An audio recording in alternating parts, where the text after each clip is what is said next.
again, mungkin yang menjadi concern terbesar bagi investor asing saat ini adalah rupiah yang masih belum terlihat sampai seberapa jauh akan mengalami depresiasi. Jadi kalau kita lihat mungkin saat ini sebenarnya rupiah di level 18.500 sebenarnya sudah cukup menarik ya. Tapi memang yang menjadi concern ketika dari domestiknya sendiri, dari sisi kebijakan, komunikasi kebijakannya juga masih belum terlalu efektif. Saya rasa masih ada kekhawatiran ya, bahwa Indonesia memiliki country risk spesifik yang kemungkinan saya lihat potensi untuk depresiasi rupiah masih terbuka. Apalagi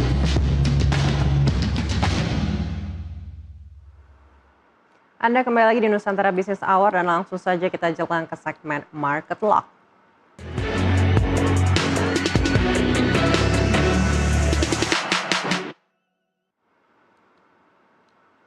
Langsung saja kita update seperti apa perdagangan di sesi pertama. Mayoritas sektor melemah dengan koreksi paling dalam dibukukan oleh sektor energi, consumer, dan barang baku. Sementara itu, kenaikan tertinggi dicatatkan oleh sektor teknologi, kesehatan, infrastruktur, dan energi. Sejumlah data ekonomi penting akan menjadi penentu arah pasar keuangan global dan domestik hari ini dan sepanjang pekan depan. Dari Amerika Serikat, investor akan menanti indikator sektor jasa hingga risalah rapat Federal Reserve. Sentimen eksternal juga dari bursa saham Asia yang bergerak melemah pada perdagangan hari ini. Di tengah sikap hati-hati investor menjelang dimulainya musim laporan keuangan emiten global, terutama perusahaan-perusahaan yang terkait dengan kecerdasan buatan atau AI. Indeks MSCI Asia Pasifik di luar Jepang turun 0,2%, sementara indeks Nikkei Jepang merosot 1,4%. Indeks saham unggulan China bergerak relatif datar, sedangkan indeks saham Korea Selatan terkoreksi 1,2% meski masih mencatat kenaikan sekitar 90% sepanjang tahun ini berkat rally saham-saham semikonduktor yang didorong tingginya permintaan AI. Di pasar komoditas, harga minyak melemah. Brent turun 0,5% menjadi 71,79 dolar AS per barel, sedangkan WTI terkoreksi 0,3% ke 68,47 dolar AS per barel. Dari dalam negeri, perhatian tertuju pada cadangan devisa, keyakinan konsumen hingga survei penjualan eceran Bank Indonesia. Dan kita lihat sampai saat ini, 6 menit menjelang penutupan perdagangan sesi kedua, bursa domestik masih berada di teritori positif, 0,77% menguat di 5.920,73.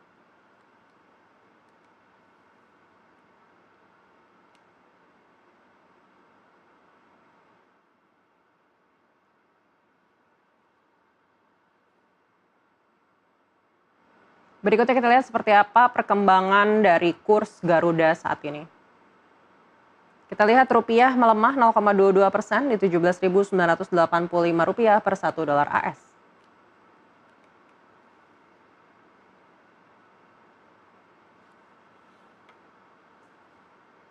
Dan untuk membahasnya kami sudah bersama dengan Ruli Arya Wisnubroto, Head of Research and Chief Economist Miraya Asia Sekuritas lewat sambungan Zoom. Iya, Pak Ruli, kalau kita melihat pergerakan IHSG saat ini berada di teritori positif begitu. Anda lihat apakah memang ini adalah rebound teknikal semata atau memang ada harapan dengan adanya risalah The Fed di pertengahan pekan nanti? ya, baik, selamat sore Mbak Anake. Jadi di 4 hari pertama di semester 2 2026 ini memang ISG secara konsisten mencatatkan tren penguatan ya. Tapi kita lihat memang mungkin rebound yang terjadi ini cukup cukup cepat ya, cukup quite significant. Dan kalau kita perhatikan secara detail, memang baik dari beberapa saham big cap ya, seperti di sektor perbankan seperti BBRI, BMRI, BBCA, BBNI itu menjadi beberapa saham yang mendorong penguatan indeks sepanjang 4 hari di semester 2 ini. Sementara juga hal ini juga ditambah oleh kenaikan dari harga saham beberapa nama-nama di sektor ke grup konglomerat ya, seperti DCI, BRMS, TPIA. Dan kalau saya lihat sih sebenarnya mungkin technical rebound yang terjadi dalam mungkin beberapa hari, karena di semester 1 itu kita terkoreksi lumayan signifikan ya, di sekitar 35% secara year to date. Dan memang kalau kita lihat dari market sendiri sudah ada melihat beberapa saham yang mungkin dinilai sudah valuasinya sudah cukup murah. Namun demikian, kalau saya lihat sih sebenarnya secara fundamental kondisi ekonomi di dalam negeri masih menunjukkan kondisi yang masih apa namanya lumayan rapuh ya. Jadi kalau dari kami sendiri melihat ada potensi untuk perlambatan ekonomi di semester 2 2026 ini, sehingga saya rasa untuk penguatannya masih bersifat sementara. Mungkin kalau melihat dari sisi fundamental ya, salah satu yang menjadi salah satu rekomendasi kami yang memiliki fundamental yang masih cukup baik ya dengan harga yang relatif sudah murah itu BBCA yang di antara sektor-sektor perbankan. Sementara kalau kita lihat mungkin untuk bank-bank himbara ya seperti BMRI, BBRI itu kondisi fundamentalnya masih cukup lumayan ketat ya. Jadi mungkin dari beberapa nama tersebut itu cenderung lebih lebih apa namanya rentan terhadap pengaruh dari kenaikan suku bunga. Dan untuk kedepannya saya rasa data-data ekonomi yang kita expect sih sebenarnya masih menunjukkan tren yang mungkin akan melambat ya, baik dari yang terkait dengan konsumsi masyarakat, kemudian juga terkait dengan external balance ya, dan saya rasa impact dari kenaikan suku bunga ini belum sepenuhnya price in the market, jadi kita merekomendasikan para investor masih harus tetap berhati-hati terhadap tren kenaikan yang terjadi dalam jangka pendek ini. Baik, tadi ada sampaikan ada potensi perlambatan ekonomi terjadi. Padahal kalau di kuartal 1 ini kita lihat pertumbuhan ekonomi masih di atas 5% dan konsumsi juga relatif kuat begitu. Faktor apa yang menurut Anda akan menyebabkan perlambatan ekonomi ini dan sektor apa yang mungkin akan terdampak paling signifikan? Apakah perbankan ini akan menjadi sektor yang paling cepat untuk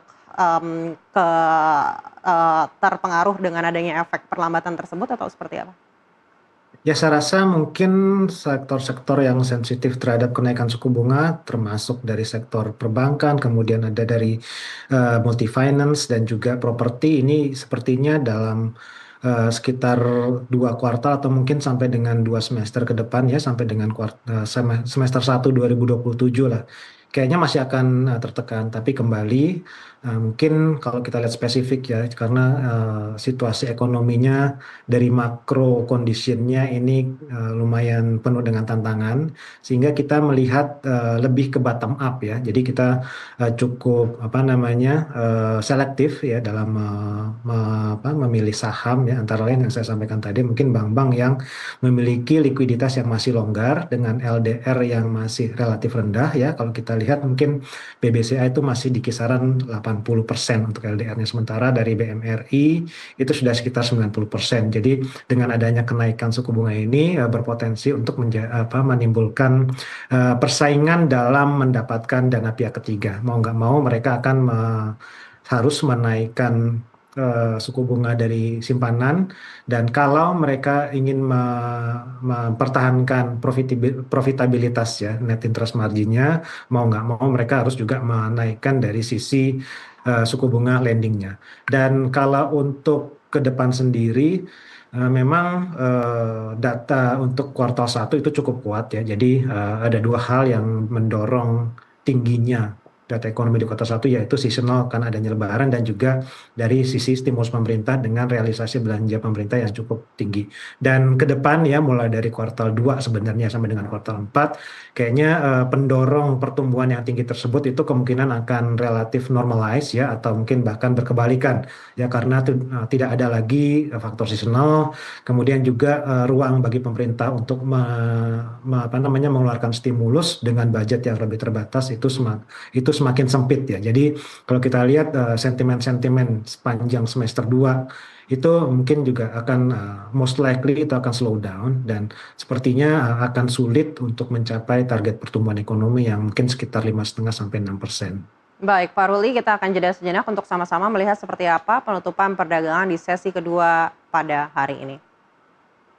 Kita lihat IHSG ditutup menguat 0,69%, terapresiasi di 5.916,07, 386 emiten terapresiasi, 242 melemah, 155 stagnan, kapitalisasi pasar di 10.378,99 triliun pada hari ini.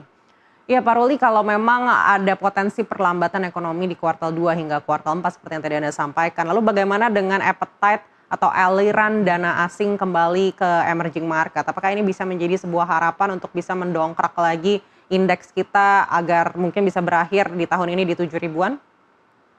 Saya rasa dalam beberapa hari terakhir ya seperti saya sampaikan tadi di 4 hari pertama di sepanjang semester 2 ini sedikit demi sedikit sudah ada terlihat mereda lah net outflow-nya ya. Tapi again mungkin yang menjadi concern terbesar bagi investor asing saat ini adalah rupiah yang masih belum terlihat sampai seberapa jauh akan mengalami depresiasi.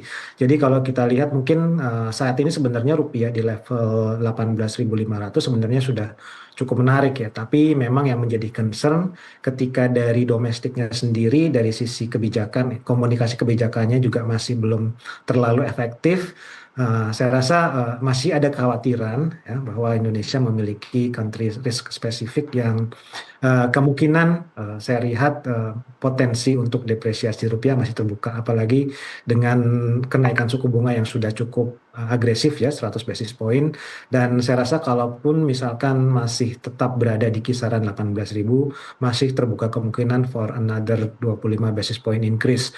Dan saya rasa mungkin yang selama ini diinginkan ya dengan menaikkan suku bunga yang juga berdampak kepada kenaikan yield, relatively kenaikan yield yang terjadi itu tidak terlalu signifikan ya. Jadi kalau BI rate-nya udah naik 100%, mungkin yield-nya itu baru naik less than 100% ya. Saya rasa untuk dengan kondisi Indonesia saat ini, country risk premium-nya meningkat, mungkin masih membutuhkan untuk yield-nya itu untuk naik lagi agar mendapatkan inflow dari investor asing. Jadi memang ada dua hal. Yang pertama adalah rupiahnya kalau sudah stabil, kemudian juga yield-nya juga lebih kompetitif ya, itu yang mungkin akan membuat investor asing bisa masuk lagi ke pasar saham. Kalau saat ini saya lihat masih cenderung selektif ya, saya lihat seperti tadi beberapa nama seperti BBCA, dan kalaupun mungkin ada masuk ke nama-nama bank himbara seperti BMRI dan BBRI, saya rasa masih ada potensi untuk terjadi koreksi yang cukup signifikan.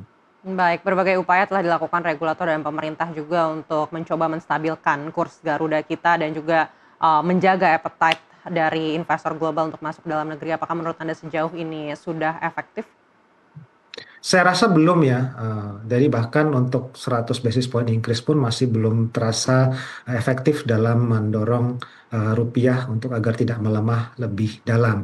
Dan kalau kita lihat ada beberapa kebijakan ya seperti maju mundurnya data penarikan atau penarikan dari injeksi melalui saldo anggaran lebih itu masih dinilai suatu perkembangan yang kayaknya masih belum terlalu fix, belum terlalu konsisten, masih adanya tarik ulur kebijakan, dan saya rasa koordinasi kebijakan antara moneter dan fiskal itu belum terlihat cukup erat ya untuk saat ini untuk agar dapat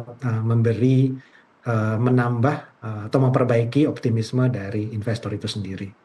Baik, sekali lagi terima kasih Pak Ruli Arya Wisnubroto, Head of Research and Chief Economist Mirae Asset Sekuritas sudah bersama kami kali ini. Sampai jumpa lagi di Terima lain kasih, kesempatan. sampai jumpa.